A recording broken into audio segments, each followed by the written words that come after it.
Prostate gland एक मर्दाना sexual argon है जो हमारे मसाने की बेस पे लगा होता है। इसके दरमियान से पेशाब की नाली गुजरती है जिसको हम प्रोस्टेटिक यूरेथ्रा कहते हैं।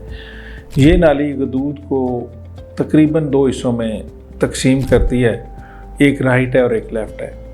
प्रोस्टेट ग्लैंड हर मर्द में मौजूद होता है, जो छोटा बच्चा है उसमें भी और जो एक बुज़ुर्ग आदमी है उसमें भी।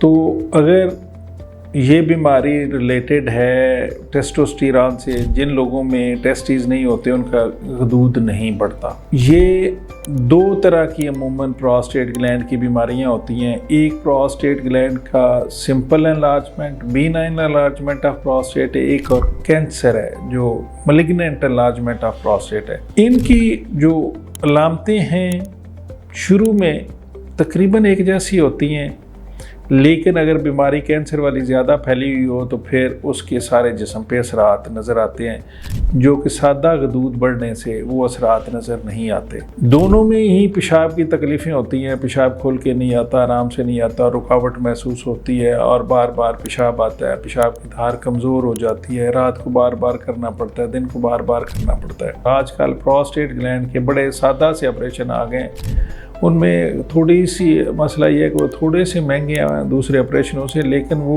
उन लोगों का भी हो सकता है ये प्रोस्टेट ग्लैंड का ऑपरेशन सादा दूध बढ़ने का, जिनकी दिल की ताकत मामूली है, 20% है, 25% है, या जिनके सांस के मसाइल हैं कि उनका सांस वो ज़्यादा देर बिस्तर पर लेट नहीं सकते। इसी तरह जो दूध के कैंसर हैं वो भी इलाज के मकसद के लिए 2-3 हिस्सों में तकसीम कर सकते हैं। एक तो यह है कि दूध का कैंसर हो गया और अगर वो बीमारी मामूली नोयत की है तो फिर मरीज़ को तसल्ली और रीएश्योरेंस देते हैं हम। अगर बीमारी जो है ना थोड़ी सी दरमियाने दर्जे की है तो उसके भी मुख्तलिफ इलाज हैं। एक इलाज उसका ये है कि हम रेडिकल प्रोस्टेक्टमी करते हैं, अगर दूध को मुकम्मल तौर पे निकाल देते हैं और डिज़ीज़ फ्री हो जाता है। और इसमें हम शॉय भी लगा सकते हैं, कुछ मरीज़ों को दवाइयाँ भी दे सकते हैं, और ये रेडिकल प्रोस्टेक्टमी भी एक ऑपरेशन है।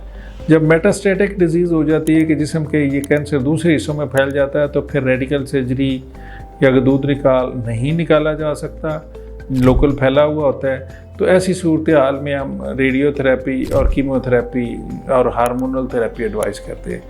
तो ये अगर किसी बंदे को अल्लाह माफ़ करे तो दूध का कोई मसला है, बिनाइन एनलार्जमेंट है या मैलिग्नेंट है, तो हमारे पास डॉक्टर्स अस्पताल विज़िट करें ताकि हम उसकी रहनुमाई कर सकें, प्रॉपर टाइम पे प्रॉपर इलाज तजवीज़ कर सकें।